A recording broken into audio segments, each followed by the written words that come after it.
Sure, no rush. Welcome to the Martin Stephen Pellineroff Taylor Show, Capitals Uncovered, where we talk about geopolitics and many other things. We're up to 140 episodes now. Um, well, it's I don't know. My fellow panelist and our guest will be able to enlighten us because they're based stateside, whether this big diplomatic goings on in Washington mean it's the beginning of the holiday season or it's the end of the holiday season. I can't quite work it out. Is everyone going to slack off in August, having sorted out these two meetings, or is it the beginning of the autumn term, as it were? Well, what I'm talking about is the fact that Zelensky has turned up in Washington. Um, Scott Bessent called him Europe's problem child, or something like that. I love Special Scott Europe's Best. special needs child, you know. And with Scott Best, it's brilliant. And he was like, and a lot of Kremlinologists or Downing Streetologists were going to see if Andy Burnham gave him the full-on hug, as he seems to require from all his friends in Europe. I think it was a quarter Ooh. hug.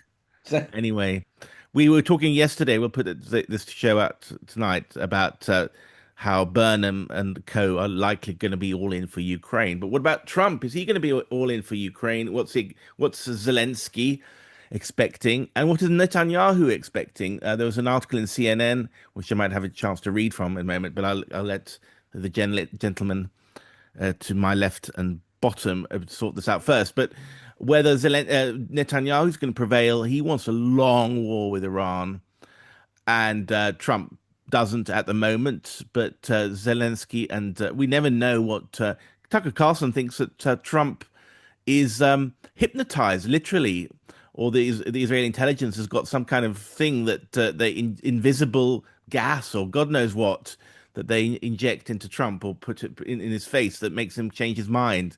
Anyway, I don't know any about that. But what, gentlemen, we've got Don Vandergriff, who's a friend, a returning guest, special forces background. He's got a brilliant Substack which talks about through his contacts in the Pentagon about what's really going on, and you've given us several really good leads and stories about the background.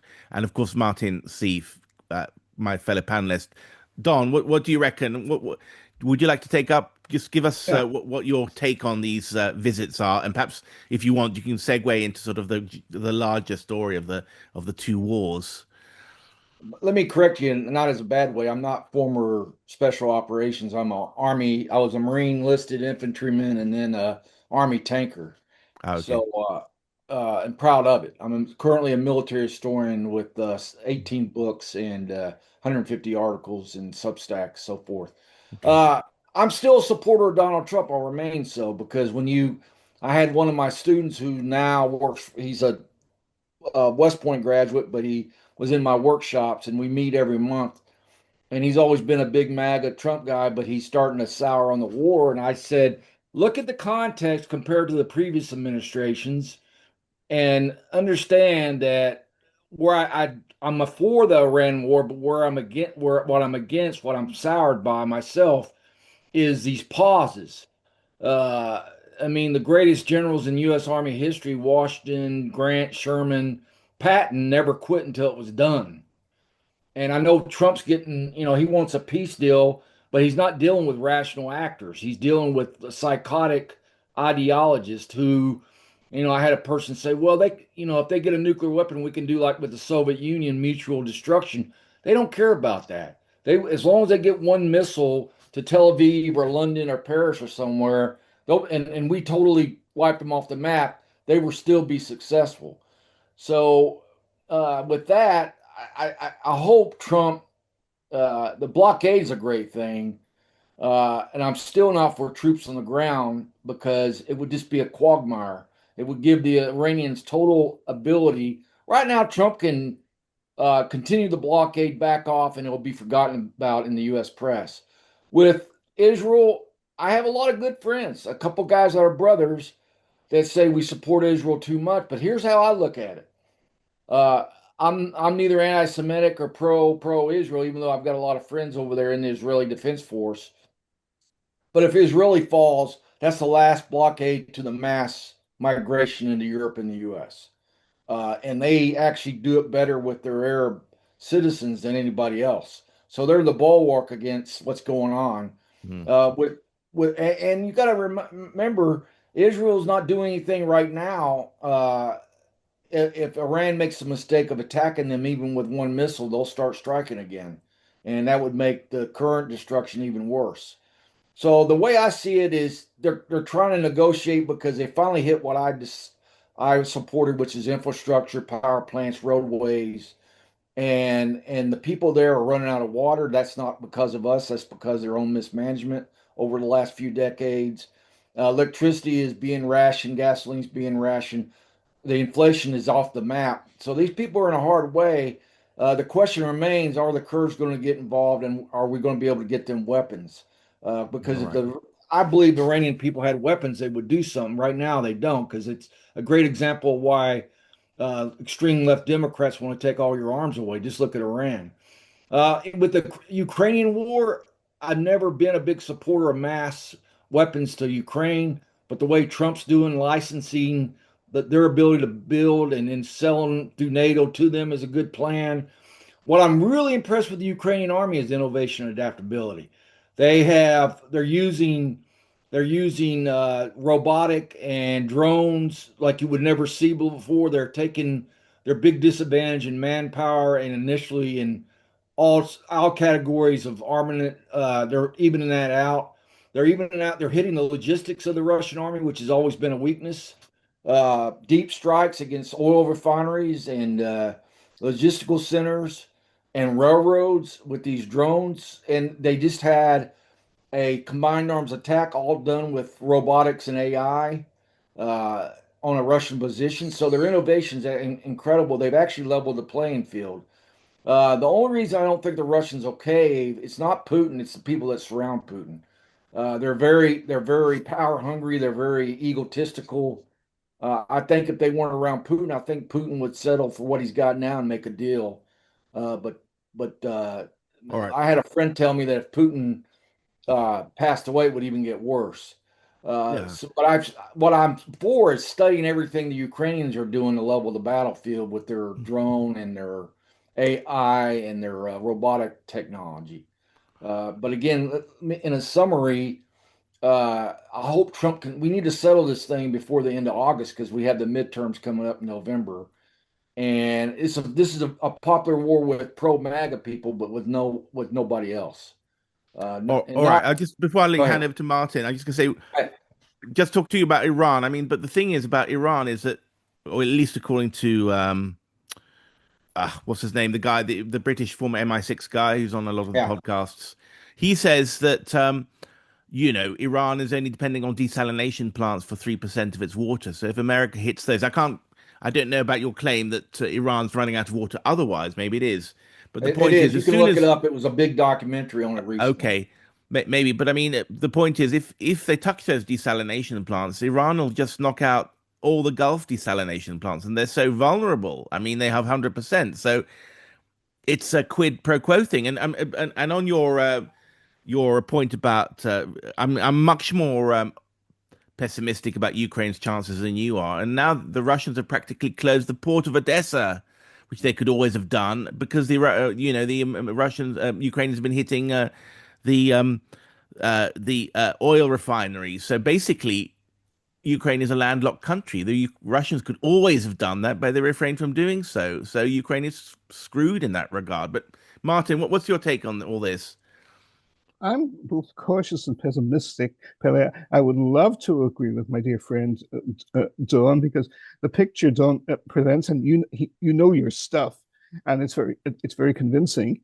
But I worry about the instability and unpredictability of the situation. You're absolutely right, of course.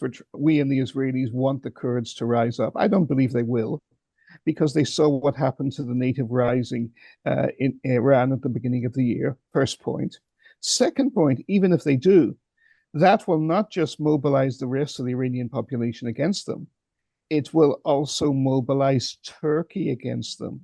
And Turkey is a NATO member, controls the entrance to the Black Sea, is already got very shaky relations with us as a Muslim nation, has been a very loyal and important ally of the United States for 70 years, but we cannot take it for granted.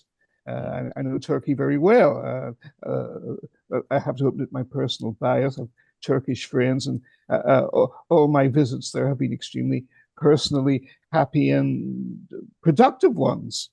I even used to stop off in Istanbul when I was commuting for 3 years, helping to run a news agency in English language news agency in Central Asia. Wow. And the complexity of the region is immense. For the Turks, the Kurds are an existential issue. They don't want the Kurds to rise against the Iranians. Turkey's relations with Iran are rather like Germany's with the Soviet Union in 1939. They can shock the world by going with them very strongly, or they can shock the world by getting involved in a huge war with them. It could go either way, or both ways at different times, which means it's a very you are right in your assessment, but my fear is that, as has happened so often before in the Middle East, we blunder around. We do have intelligence, but our intelligence is first order and not second order or second step intelligence. That is to say, like a chess player who would only look one move ahead at a time. Whereas you have to be able, in the Middle East especially, you have to factor in several moves at the time. The late Yitzhak Rabin was very famous in his day, both for his caution clearly you remember this too, both for his caution on both Israeli issues, very different from the Israeli leadership now, and for the caution he advised in U.S. policymakers at the time. In those days, Israel was very much a force for restraint in the region. Now, not so. I'm also waiting to see if the other shoe drops with both Zelensky and Netanyahu, because it seems to me Pele raised a frightening point, and that is both these men have psychological influence on the president, and Zelensky is much more creepy, actually, even than Netanyahu. Because exactly, the rest of the leaders of the world loathe Netanyahu. Actually, Putin always got on better with him, which may tell you something about both Putin and Netanyahu. But the previous presidents of the United States loathed him. President Trump has always loved him, but there's a report in today's Times of Israel, and again, that's a very reliable news source. Clearly, you're familiar with it and respect it as I do.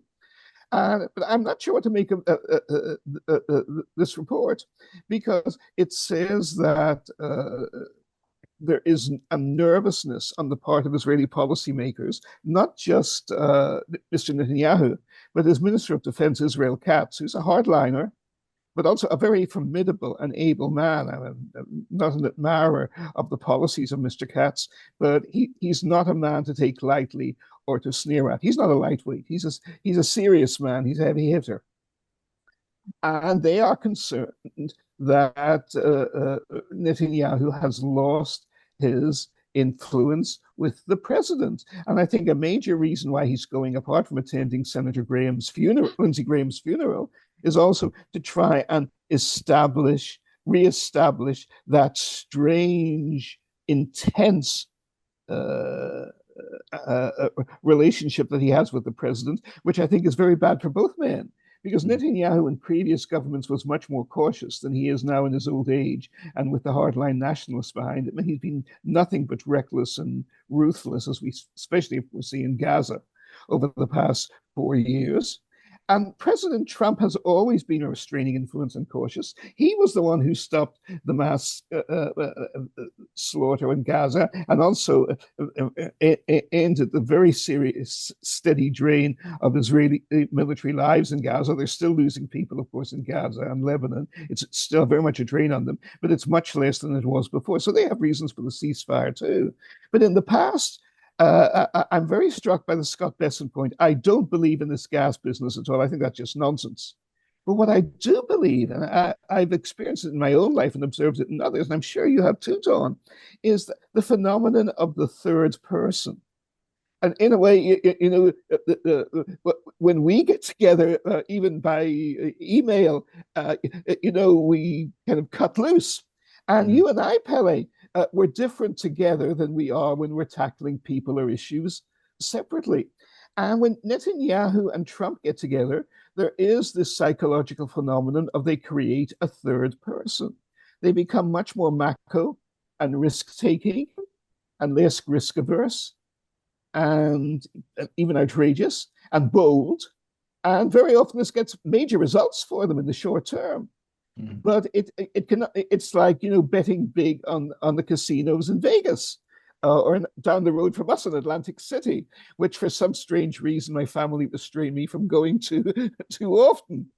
And so, which Netanyahu-Trump relationship will we see now? Will we see the Times of Israel report confirmed? And they say the president is still generally pissed at Mr. Netanyahu and is determined, as Pele said, to restrain Israel and to damp down war threats in the Middle East?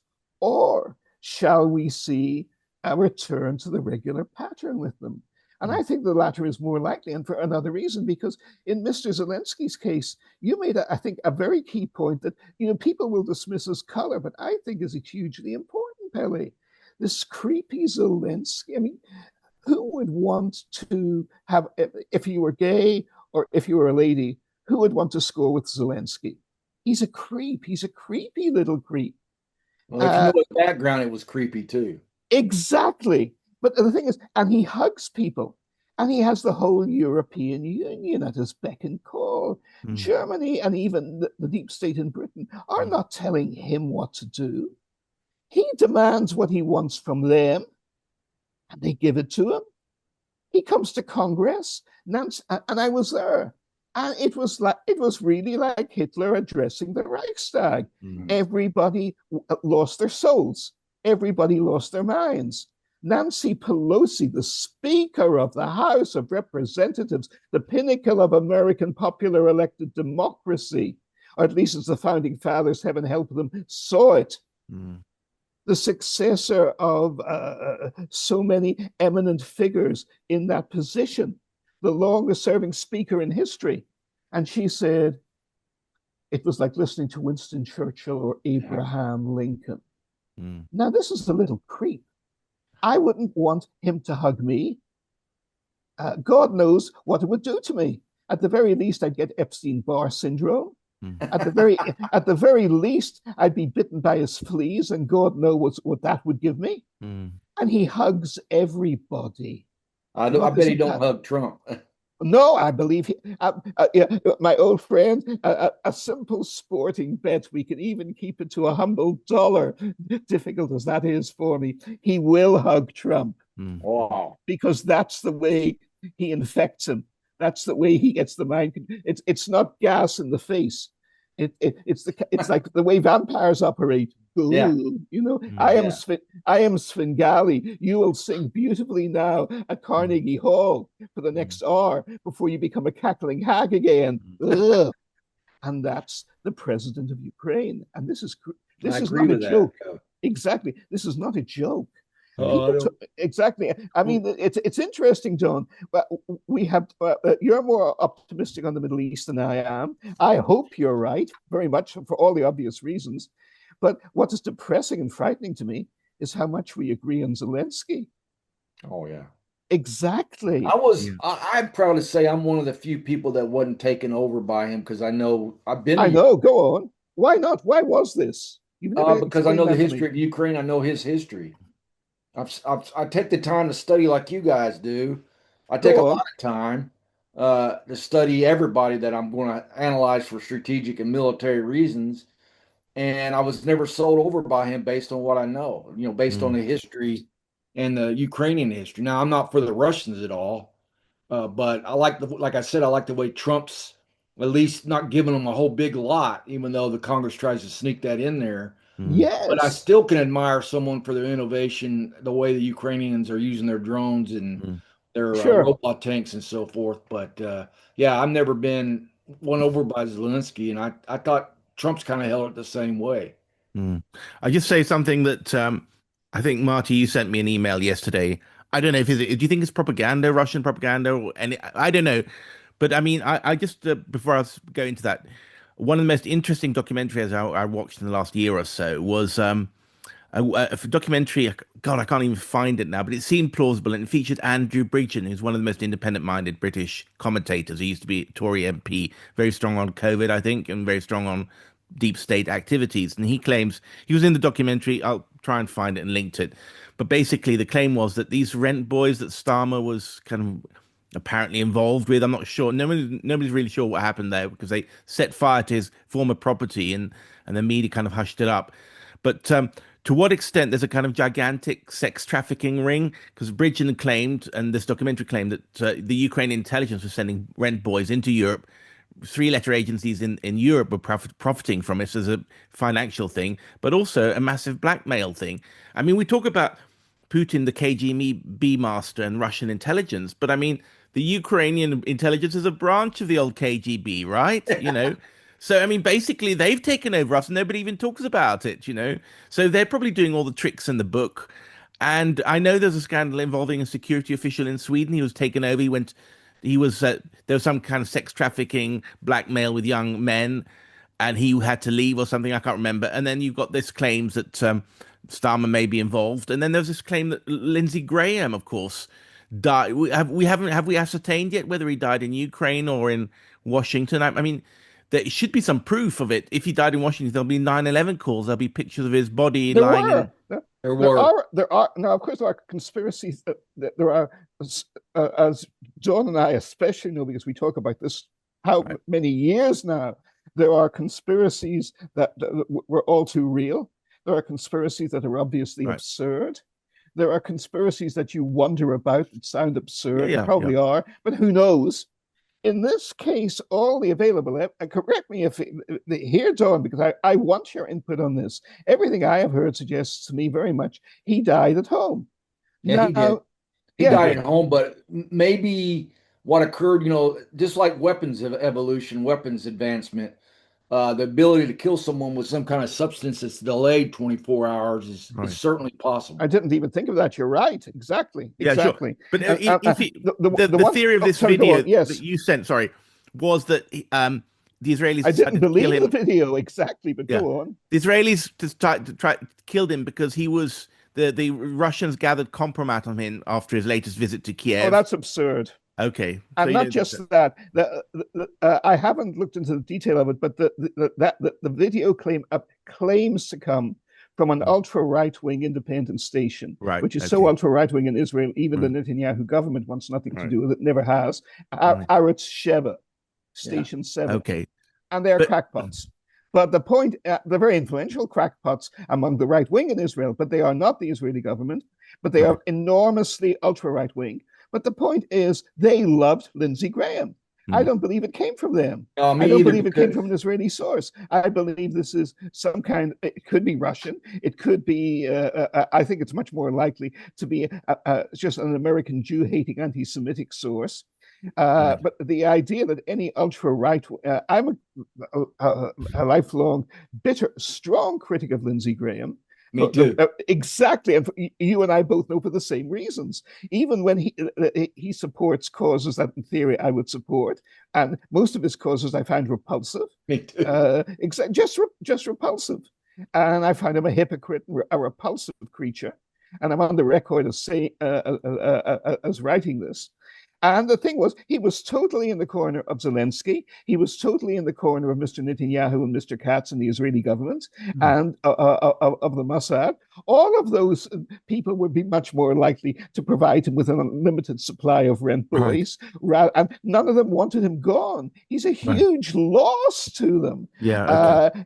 Uh, one point I'll add here is it's very ironic that Zelensky and Netanyahu are here to do a squeeze play on the president because what brings them here? What's the excuse for them to bring them here? Mm. The funeral of Lindsey Graham. If Lindsey Graham was still alive, they wouldn't have had to come. They would Mm. have asked him to To try and do it. use his influence on the president instead. So there are many ironies here, but Okay. So If he did That die would in the US, so I mean, he some definitely speculated died that in he the died in a US. missile His attack on that. family also had a history of heart disease. His father died in Yeah, yeah, Exactly. okay. at But I 69 mean, I, do you I think this? Sorry, do you think the squeeze play will involve? Well, but both of these men saying, well, the Russians took out Graham with a poison that is delayed. They put it on him using a Ukrainian Russian asset in Kiev, and then he died. So go to war well, with Russia. Do you think they'll try that? Whether it's true or not, I don't think it's true. But will they try it's an something like that? it's an outrageous fiction. I don't believe it's true for a second. But having said that, maybe it come true. But I haven't heard the slight. Dawn, correct me here because I think your sources here are much better than mine.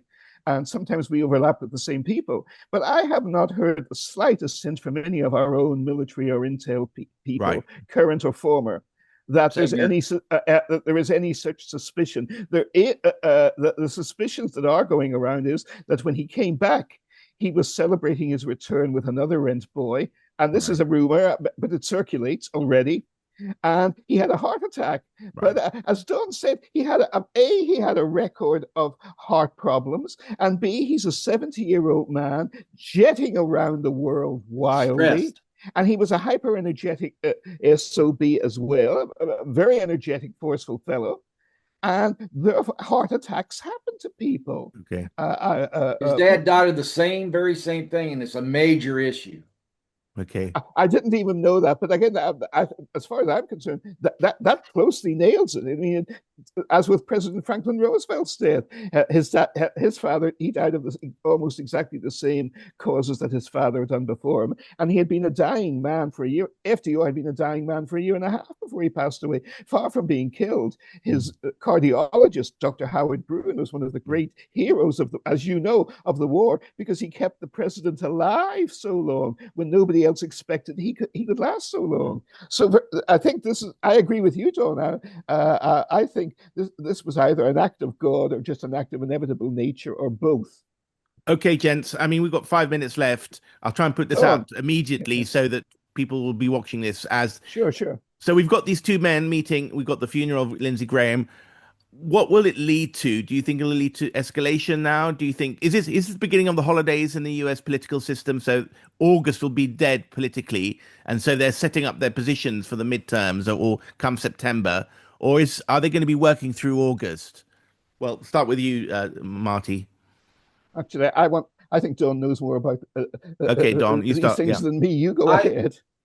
No, we do a great collaboration and teamwork here. Okay, but I, there's also a threat that some really good senators that I respect are trying to keep the Senate from going on recess because of the SAVE Act, and they have justification because it's one of the most popular acts in United States history. Even Democrats support it, so that's a possibility that they'll stay in town. Uh, but my opinion is Trump wants the reason Trump is continually pausing. Now they hammered the hell out of him this time, and it was the right targets, infrastructure and power grids. Because Trump didn't do it before because he hoped not harming anything of the Iranian people would encourage them to rise up. Now he's done it, and I recommend Paley you just go to Google and search why the Iranian water shortage, and there's great documentaries on what they did Okay. since they took over in '79. Anyway, I think Trump, his main goal is he's got to end this in a favorable turn for the U.S. and he's got to do it as quickly as possible because he wants to focus on what's even more important, which is winning the midterms. Because if he loses the Ex- midterms, his policies are done. exactly. Mm. Fully agree. Fully I mean, agree. he could win the midterms and then go back to Iran as well. Yeah, So people don't even talk about that. He could do some kind of settlement that, as long as it don't show us as a total defeat, he can pause it until after the midterms and then go back and finish the job. Which the Iranians, of course, are aware of. They're probably gaming that possibility. Yeah. of course. Yeah. Okay. Well, I mean, he's because Trump. What do you think, Marty? We've got 3 minutes left. Oh no, I agree with Don's assessment totally. The one X factor, of course, here is will the Iranians be ready to play it that way? They might, or they might not. Don made a very important point before, and I was very uncomfortable when you made it because it's a very disturbing point that you made. And again, it was right on target. And that is the Iranians don't think the way we do. I believe they do follow logic, but they follow their own logic. And it's certainly a logic that is hostile to us. We killed their leaders, we martyred their supreme spiritual guide. Shia Islam does not recommend the forgiving of such things. Even in more Pacific religions, uh, uh, like Christianity and in Judaism too. It's a universal human trait. You kill a major religious leader, people are pissed. And the Iranians have made clear that they're pissed. So will they go when we offer them terms, even if they are terms that favor them in the short term?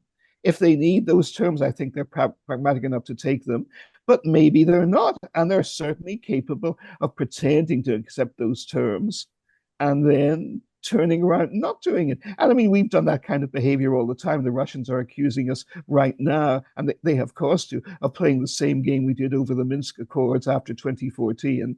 And they're saying it's Sergei Lavrov, who's a serious man, who's always advocated cooperation and dialogue with the United States, is saying America lied over the Minsk Accords under President Obama. And now under President Trump, America is also lying over the Anchorage agreements that President Putin and President Trump reached a number of months ago. So if even we are accused of that, the Iranians are certainly capable of such behavior. So I agree totally with Don's assessment before. The Iranians may play ball with the president, but they may also react in ways that for us are unprecedented or just very unpredictable. And my biggest concern remains that I want the security screen around the president to be as strong as possible. There are too many people who hate him and want to eliminate him on every side.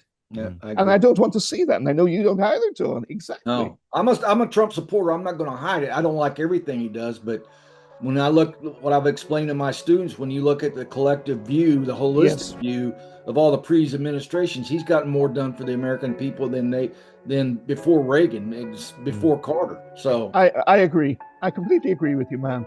Okay, gentlemen, we got to wind up there. Thank you so much, Don. Thank you so much, Marty. And we'll see you tomorrow, all your viewers out there. Thank you so much. And have you on again very soon again, Don. Thanks. Okay, have a great week. And you.